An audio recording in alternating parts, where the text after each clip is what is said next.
Saudara-saudari yang terkasih dalam Kristus, setelah membaca dan juga merenungkan sabda Tuhan pada hari ini, maka saya pribadi dapat membuat sebuah ringkasan tentang bacaan-bacaan pada hari ini. Ringkasan tersebut ialah demikian. Bila kita memiliki Tuhan dan Bunda Maria dalam kehidupan kita, maka kita memiliki segala-galanya. Sekali lagi, bila kita memiliki Tuhan dan Bunda Maria, kita memiliki segala-galanya. Saudara-saudari yang terkasih dalam Kristus, dalam bacaan yang pertama tadi kita mendengarkan bagaimana penulis kitab Pengkhotbah, ia berkata bahwa segala sesuatu adalah sia-sia. Bagi penulis kitab Pengkhotbah, segala sesuatu adalah sia-sia. Mengapa demikian? Karena dia hidup beberapa abad sebelum Yesus. Jadi dia tidak mengenal Yesus sebagai sumber pengharapan. Jadi bagi mereka yang tidak mengenal Kristus sebagai sumber pengharapan, maka apa? Hidup mereka kosong. Hidup mereka tidak ada artinya. Hidup mereka sia-sia. Nah, hal ini dapat dimengerti sekali lagi karena dia hidup beberapa abad sebelum Yesus Kristus sebagai sumber pengharapan. Sebenarnya para saudara, jika kita hidup tanpa pengharapan, maka apa? Kita ini hidup bagikan mayat yang berjalan. Sekali lagi ya, orang yang hidup tanpa harapan, dia itu hidup seperti mayat hidup yang berjalan. Oke? Itu hal yang perlu kita tanamkan dalam hati kita. Kemudian para saudara yang terkasih dalam Kristus, Santo Paulus mengkonter apa yang dikatakan oleh penulis kitab Pengkhotbah ini. Dia mengatakan bahwa pertama-tama yang perlu kita lakukan dalam hidup kita adalah mencari sesuatu yang kekal yang ada dalam diri Kristus. Mengapa? Karena Santo Paulus telah menemukan Kristus sebagai sumber kebenaran dan kehidupan. Oke? Kemudian yang ketiga, dari apa yang kita baca dalam Injil tadi ya, Tuhan mengajak kita untuk tidak meletakkan hidup kita pada apa yang kita miliki. Karena apa? Apa yang kita miliki itu tidak akan kekal selama-lamanya. Saudara-saudari yang terkasih dalam Kristus, saya akan menggabungkan semuanya ini dalam pengalaman yang saya hidupi. Ya, sesungguhnya para saudara, saya hanya tamu di sini. Saya hanya tinggal di sini beberapa hari sampai nanti tanggal 12 Agustus. Karena saya harus kembali ke tempat saya bermisi. Sekarang ini saya bermisi di dioses ya, di dioses Nantes di Prancis Barat.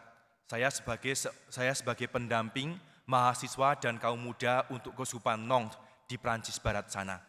Nah, para saudara, kalau kita melihat Injil ini ya, Injil ini berdasarkan pada pengalaman yang saya alami, sungguh hidup sekali.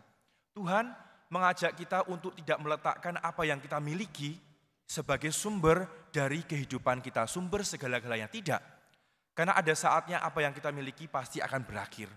Nah, para saudara, itulah yang terjadi pada kehidupan kaum muda sekarang ini yang ada di Prancis. Kalau Bapak Ibu melihat ya, berita terakhir ini ya, betapa banyak kaum muda di sana itu berbondong-bondong datang ke gereja, mengetok pintu gereja. Mereka meminta untuk dibaptis, meminta untuk diajari tentang ajaran gereja. Mengapa demikian? Karena selama ini mereka meletakkan hidup mereka itu pada materialisme, pada hedonisme, dan juga pada hal-hal yang sangat-sangat lahiriah. Nah, itu semua terjadi para saudara.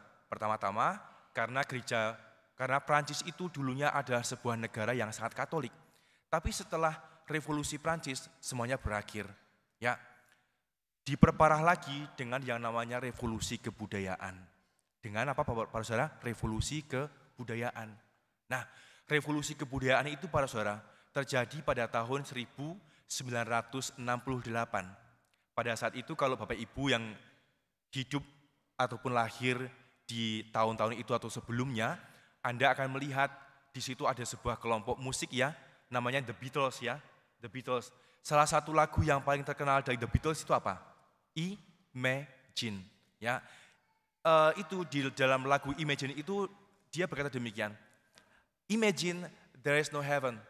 Imagine there is no religion. Imagine there is no country. Ya, bayangkan tidak ada negara, bayangkan tidak ada surga, bayangkan tidak ada segala macam hal. Ya, artinya kosong. Dan memang orang-orang dari generasi itu membuat dirinya sungguh-sungguh kosong, tidak mau terikat dengan apapun juga. Akhirnya anak-anak mereka pun juga menjadi generasi yang kosong. Ya, menjadi ateis, entah praktis, entah teoris. Terus cucu-cucu mereka, yaitu mereka yang lahir pada tahun 1995 sampai 2000-an ya, mereka itu bertanya-tanya tentang makna hidup. Terutama ketika diperparah dengan wabah COVID ya, itu mereka sungguh-sungguh bertanya, hidup itu untuk apa sih kalau kosong seperti ini? Kalau hanya bergantung pada materi, nggak ada artinya sama sekali. Nah, mereka bertanya tentang makna hidup. Kalau hidup itu hanya sekedar lahir, besar, kemudian mati, so what? Nggak ada artinya sama sekali, nol, ya nol. Gitu. Maka dari kenyataan itu para saudara, anak-anak itu, kaum muda itu mereka berbondong-bondong untuk meminta diajari oleh gereja. Puji Tuhan, tahun lalu, tahun 2024 ya, itu di Prancis itu terjadi sebuah rekor ya, rekor baptisan. Ada 14.000 sekian anak muda ya, anak muda dibaptis. Tahun ini, Paskah tahun ini ada 17.800. Karena saya bekerja bagi kaum muda dan para mahasiswa, saya tahu apa yang terjadi.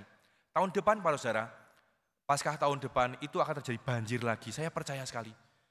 Ya, ada sekitar 20.000 orang yang akan dibaptis tahun depan. Anda bisa bayangkan. Mengapa demikian? Ya karena orang-orang itu, anak-anak muda itu bertanya-tanya tentang makna hidup. Dan mana itu hanya dapat dijumpai dalam diri Tuhan. Seperti yang dikatakan Tuhan hari ini, jangan pernah meletakkan harapanmu, imanmu, hidupmu itu pada apa yang kita miliki. Tidak akan bertahan selama-lamanya. Mereka sudah kenyang para saudara ya.